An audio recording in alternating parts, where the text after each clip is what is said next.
একদিকে জাতিসংঘ ১৪২ দেশের ভোটে বলছে ফিলিস্তিন স্বাধীন হোক, অন্যদিকে নেতানিয়াহু সাফ জানিয়ে দিয়েছেন ফিলিস্তিন কোনোদিন রাষ্ট্র হবে না। বিশ্বের প্রায় সব দেশ এই সংকটের সমাধান চাইলেও ইসরায়েল চায় দখল।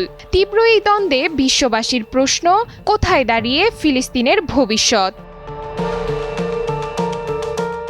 জাতিসংঘ সাধারণ পরিষদে শুক্রবার উত্থাপিত নিউ ইয়র্ক ঘোষণা নামে হামাস মুক্ত স্বাধীন ফিলিস্তিন রাষ্ট্র প্রতিষ্ঠার প্রস্তাব পাশ হয়। এর পক্ষে ভোট দিয়েছে ১৪২টি দেশ, বিপক্ষে মাত্র ১০টি। বিরত থেকেছে ১২টি দেশ। প্রস্তাবে ২০২৩ সালের হামাস হামলার নিন্দা জানানো হয়েছে। পাশাপাশি গাজার ইসরায়েলি অবরোধ ও বোমাবর্ষণের সমালোচনা করা হয়েছে।